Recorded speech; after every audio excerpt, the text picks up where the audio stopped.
ಯಾರೋ ಇನ್ನೊಬ್ಬ ಚಾನಲ್ ಇರೋಂಥ ಒಬ್ಬ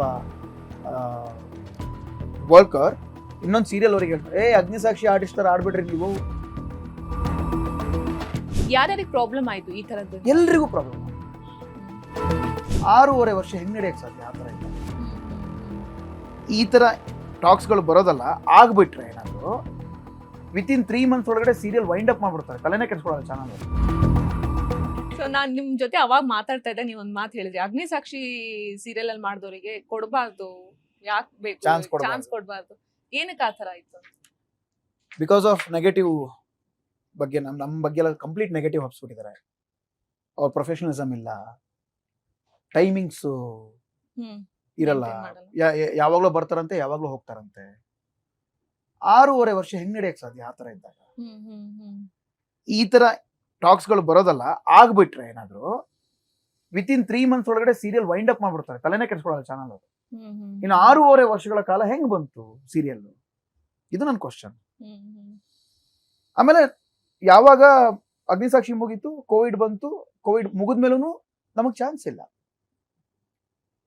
ಹಿಟ್ ಸೀರಿಯಲ್ ಕೊಟ್ರು ಕೂಡ ಅದೇ ಹೇಳ್ದಲ್ಲ, ಆ ಸೀರಿಯಲ್ ಅಲ್ಲಿ ನಾವು ನಮ್ಮಿಂದ ಅದಲ್ವಲ್ಲ, ಬಟ್ ಅದು ನಮಗ್ ಗೊತ್ತು.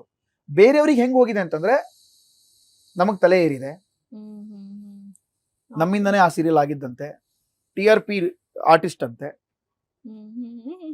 ಏನೇನೋ. ಆಮೇಲೆ ಟೈಮಿಂಗ್ಸ್ ಇಲ್ಲ, ಬ್ಯಾಗ್ ಎತ್ಕೊಂಡು ಹೋಗ್ತಾ ಇರ್ತಾರಂತೆ.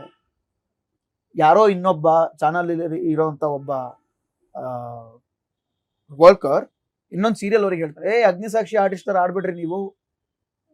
ಎಕ್ಸಾಂಪಲ್ಸ್ ಸೆಟ್ ಮಾಡಿದ್ದಾರೆ, ಕೆಟ್ಟ ಎಕ್ಸಾಂಪಲ್ ಸೆಟ್ ಮಾಡಿದ್ದಾರೆ. ಇದೇ ಎಲ್ಲ ಆಯ್ತು, ಅಣ್ಣ ತಂಗಿ ಏನೋ ಸೀರಿಯಲ್ ಸಿಕ್ತು, ಬಳೆ ಕುಮಾರ್ ಅಂತ ಒಬ್ರು ಡೈರೆಕ್ಟ್ರು, ಅವ್ರು ಲಿಟ್ರಲಿ ಹೇಳ್ತಿದ್ರಂತೆ, ಏನೋ ಅಗ್ನಿಸಾಕ್ಷಿ ಆರ್ಟಿಸ್ಟ್ ಬರ್ತಿದ್ರ, ಯಪ್ಪಾ ಹೆಂಗಪ್ಪ ಮೇಂಟೈನ್ ಮಾಡೋದು ಇವ್ರನ್ನ, ಈ ತರ ಆತರ ಪೋಟ್ರಿ ಆಗ್ಬಿಟ್ಟಿದ್ರು. ಎಸ್, ಈಗ್ಲೂ ಗೊತ್ತು ಪ್ರತಿಯೊಬ್ಬರಿಗೂ, ಈಗ್ಲೂ ಎಷ್ಟೋ ಜನಕ್ಕೆ ಅದೇ ತಲೆಯಲ್ಲಿರೋದು, ಅಗ್ನಿಸಾಕ್ಷಿ ಆರ್ಟಿಸ್ಟ್ ಬೇಡ. ಇವನ್ ಚಾನಲ್, ಬೇರೆ ಚಾನಲ್ ಒಳಗೂ ಅವ್ರುಗಳ ಬೇಡ. ಒಂದೇ ಒಂದ್ಸಲ ನಮ್ಮ ಹತ್ರ ಬಂದು ಏನಾಗಿದೆ ಅಂತ ಕೇಳೋ ಪೇಷನ್ಸ್ ಇಲ್ಲ ಯಾರಿಗೂ. ನೀನ್ ಮಾಡಿದ್ಯಾ? ಇಲ್ಲ, ಯಾರೂ ಕೇಳಿಲ್ಲ, ಅವರೇ ಡಿಸೈಡ್ ಆಗಿ ಮಾಡ್ಕೊಂಡಿರೋದು.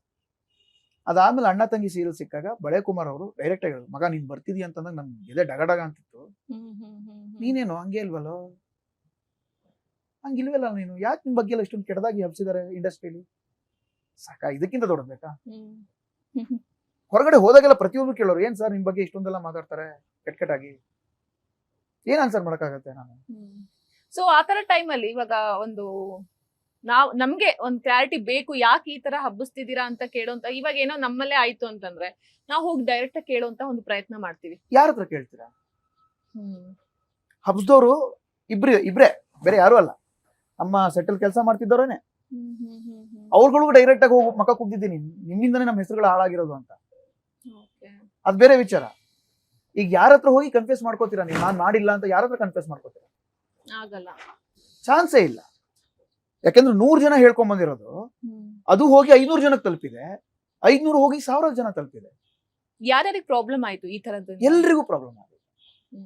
ಈಗ ಹೆಸರು ಬೇರೆ ತರ ಆಗಿದೆ, ಅದು ಹಂಗಲ್ವಾ ಅಂತ, ಅದು ಯಾರೋ ಬೇರೆಯವ್ರು ಹಬ್ಸಿರೋದಂತೆ, ಅದು ಬೇರೆ ತರ ಹೋಗಿದೆ, ಅದು ಬೇರೆ ವಿಚಾರ. ಆ 3 ವರ್ಷ ಟೈಮ್ ಹೋಯ್ತಲ್ಲ, ಯಾರು ತಂದು ಕೊಡ್ತಾರ ವಾಪಸ್? ಇದೊಂದು ವಿಷಯಕ್ಕೆ ಚಾನ್ಸ್ ಸಿಗ್ಲಾರ್ದಂಗ ಆಯ್ತು. ನಮ್ಮ ಒಂದು ತನನ ನಮ್ಗೆ ಕಂಪ್ಲೀಟ್ ಆಗಿ ನಮಗ್ ಗೊತ್ತು ನಾವೇನು ಅಂತ. ಅಟ್ಲೀಸ್ಟ್ ನೀವು ಅದನ್ನ ನಮಗ್ ರೀಚ್ ಮಾಡಬೇಕು. ಅಂದ್ರೆ ನೀವು ಜವಾಬ್ದಾರಿ ಸ್ಥಾನದಲ್ಲಿ ಕೂತ್ಕೊಂಡಾಗ ನೀವು ನಮ್ಮನ್ನ ಕೇಳೋಕೆ, ಏನಾಯ್ತು, ಈ ತರ ಯಾಕೆ ಬರ್ತಿದೆ? ನೋ ಬಡಿ. ಅದು ತುಂಬಾ ಹರ್ಟ್ ಆಯ್ತು ನಮ್ಗೆ.